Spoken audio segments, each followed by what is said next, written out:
जंगल पहुंचते हैं और प्राणों का अंत करने का विचार कर रहे हैं। उसी समय गौकर्ण अपने पिता को शिक्षा प्रदान करते हैं। अरे कहा पिता,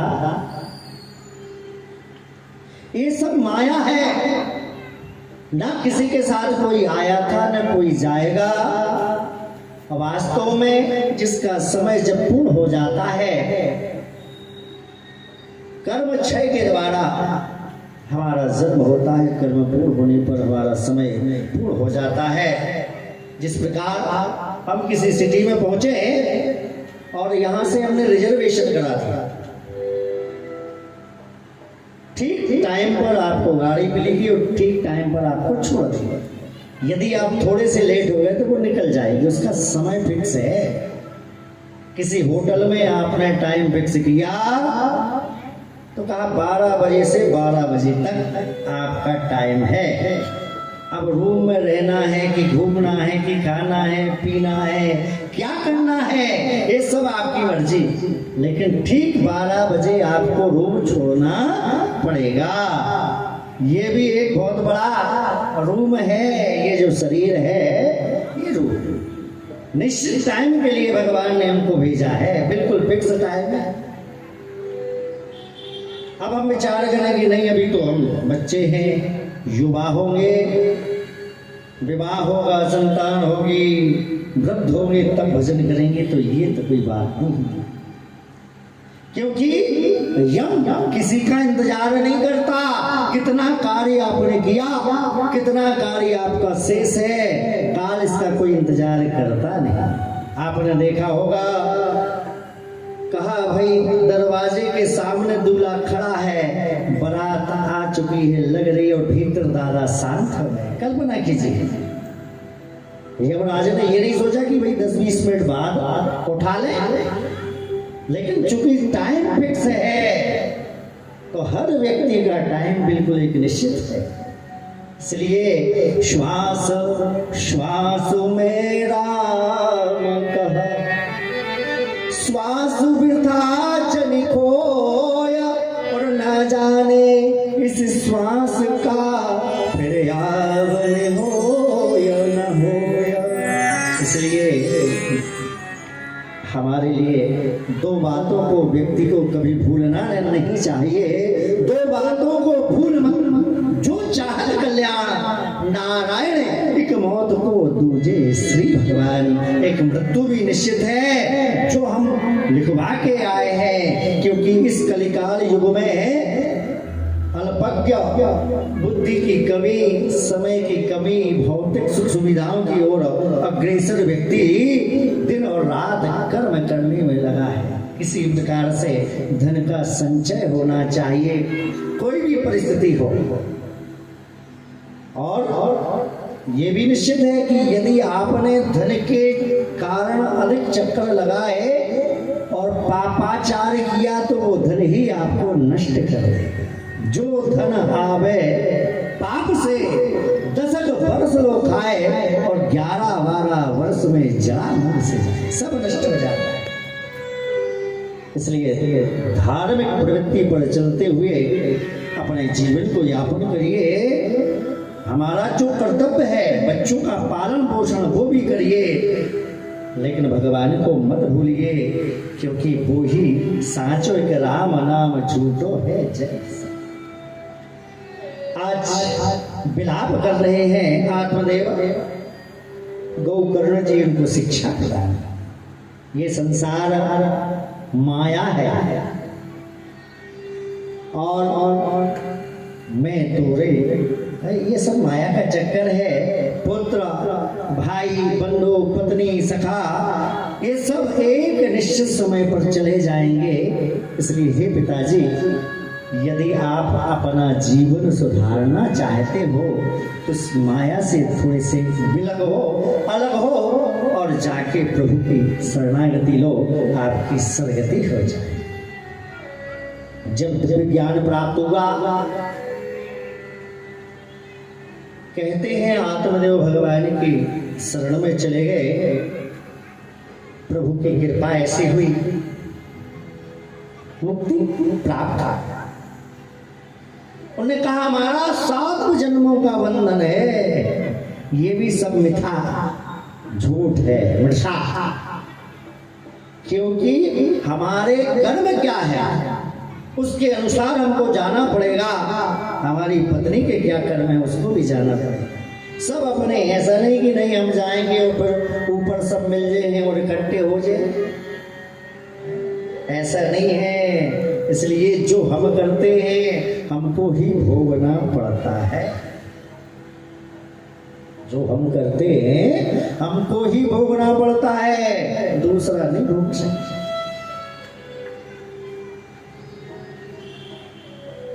एक समय वाल्मीकि जी की कथा आ गई,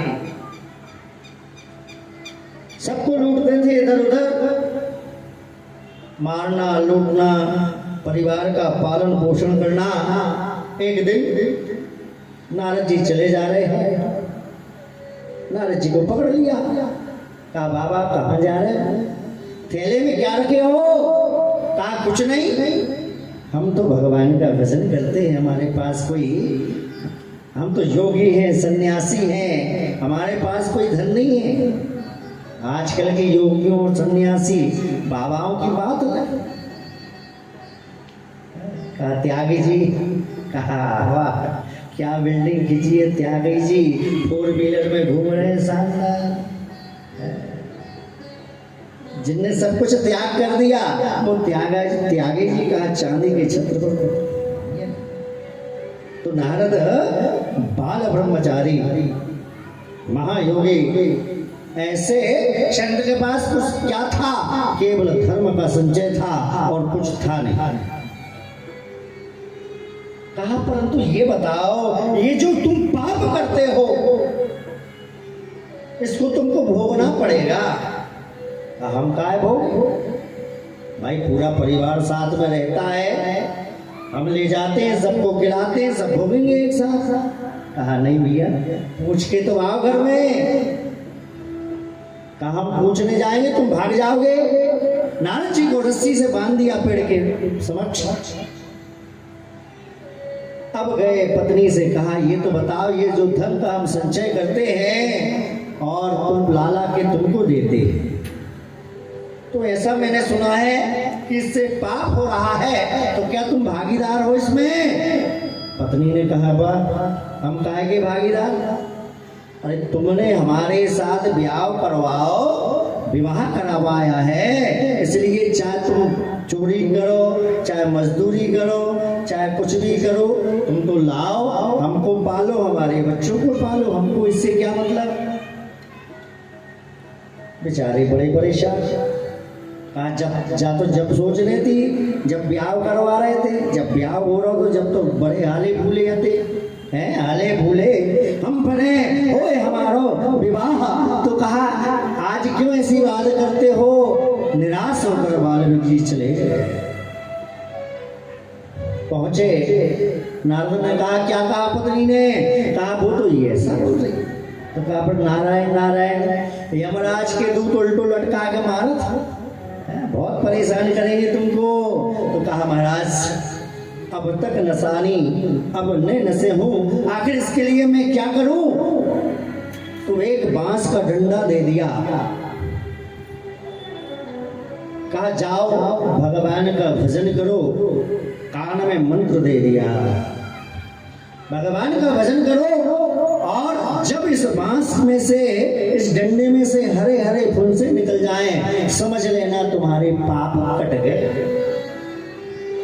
नारद जी की कथानुसार आज वाल्मीकि सब तीर्थों की यात्रा करते हैं, सब में उस बांस के डंडे को जल में डुबाया, निकाला, लेकिन फुंसे नहीं निकले।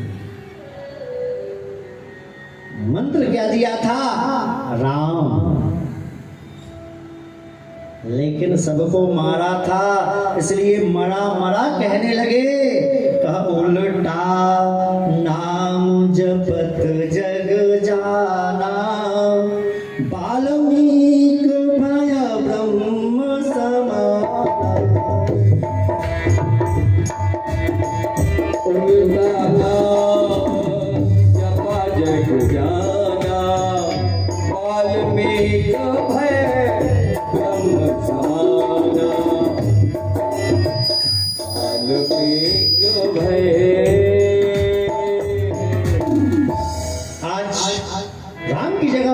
बोलते लगे। चलते चलते एक सरोवर के किनारे पहुंचे। वहां पर राजघाट था।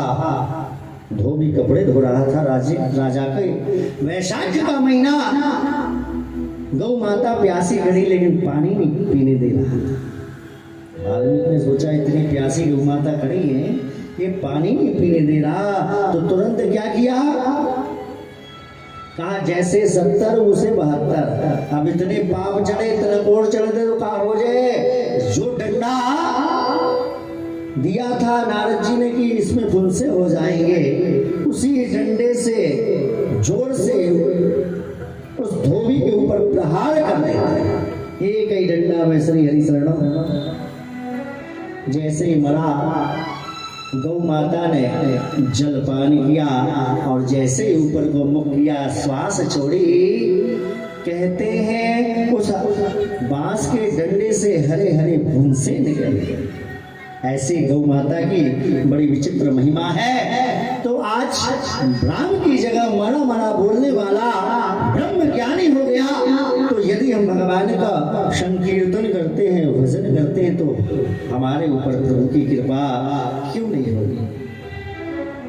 ऐसे आत्मदेव का कल्याण। तदपश्चात धुंधली से धुंधकारी ने कहा, ये बता मां, पिता तो जंगल बन गए, धन कहाँ है? सारा धन पिताजी आपको देंगे, कहाँ रखे? जिस समय के बीच में कहाँ रखे हो। धुंधली कहती है, बेटा जितना भी धन है हम सब तो तुम्हारे ऊपर निछावर करते। तो देखो बाल काल से ही बच्चे की स्थिति गड़बड़ किसने करवाई? माता। एक बार दंत कथा आती है कि एक बच्चा स्कूल गया और एक स्लेट चुरा कर ले आया। माँ ने कहा बहुत अच्छी ले आया था। धीरे धीरे वो बड़ा चोर बन गया और जब उसको मृत्यु दंड मिलने वाला था तो उसने कहा मेरी माँ को बुला। जिस दिन स्कूल में मैं वह स्लेट की चोरी करके घर आया था, उस दिन यदि माता मुझे एक झापड़ मार देती और रोक देती कि बेटा ये गलत काम है, तो मैं इतना बड़ा चोर नहीं बनता। माँ की कृपा से आज मुझे फांसी हो गई। तो बच्चों में संस्कार ये माता का कर्तव्य है। धुंधकारी ऐसे नहीं हो गया था, माँ ने प्रोत्साहन दिया। कहा लो बेटा कुछ चाहिए, अपना हार, कानों के, हाथों के कंगन सब बेटे को देती जाए। आज वही बेटा जब इतना बिगड़ गया कि आज माँ के केसों को पकड़ के खींचने लगा, कहा बता अन्यथा तुझे मार डालूंगा, पिताजी धन कहाँ छोड़ के गए।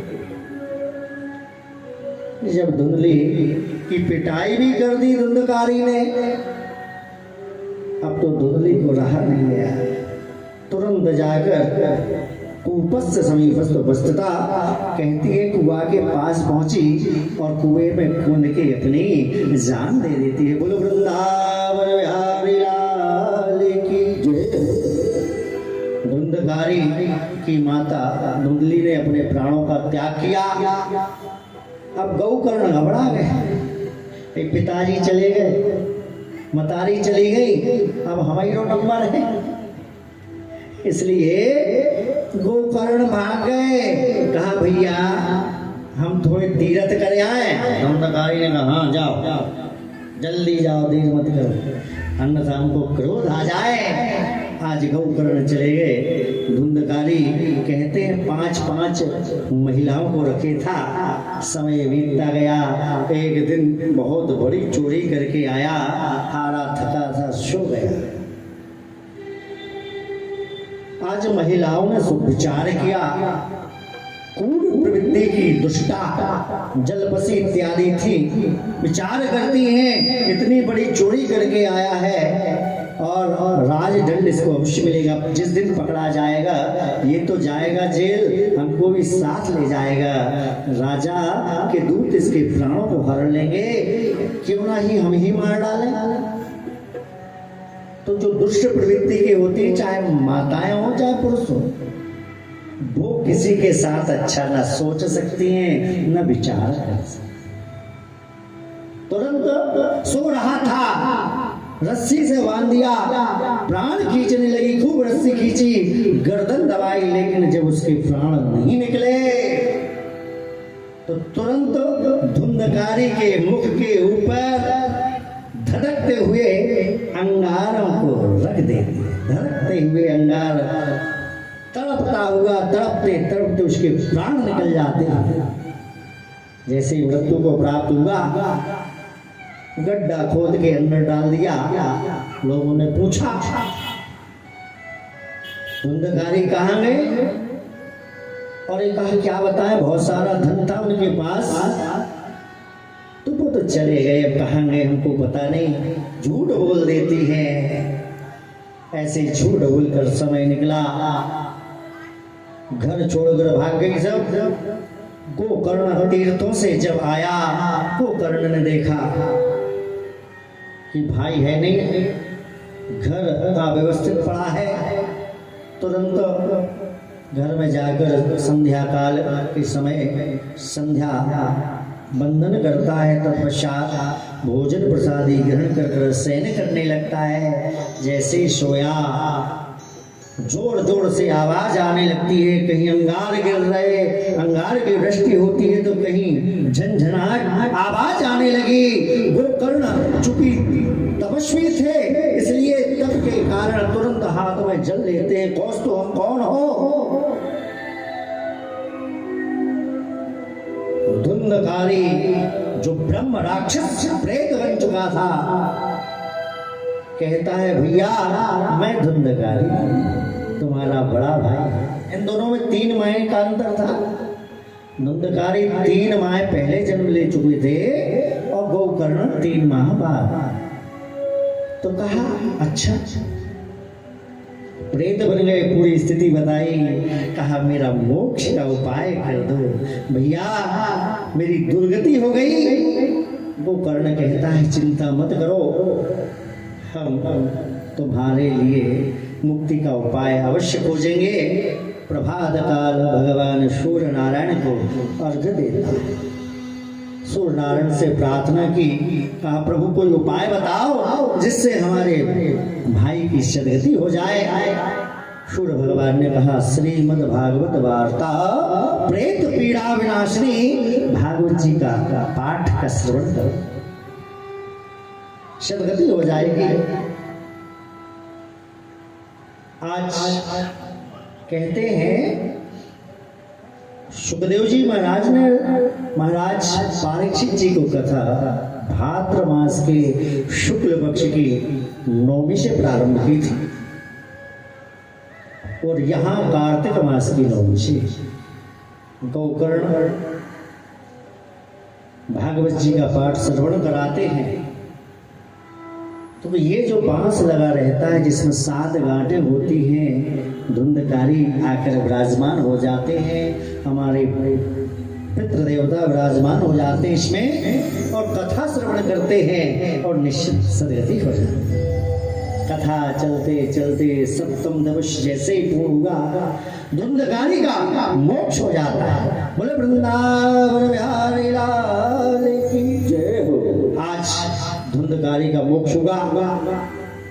जितने श्रोता बैठे थे सबने कहा वाह, हमों ने भी कथा सुनी और 7 ही दिन सुनी, तुम्हारी जो भैया कहा तारो हमने कहा ऐसा ही है, हमारों की सदगति क्यों नहीं हुई, हमारी मुक्ति क्यों नहीं हुई। अकेले भैया तो तुमने मुक्ति करा दी और हमारे बस ऐसे ही बैठे, क्या कारण है। तो कथा का श्रोता भी 3 प्रकार के होते हैं। कथा सुनने वाले 3 प्रकार के। पहले श्रोता,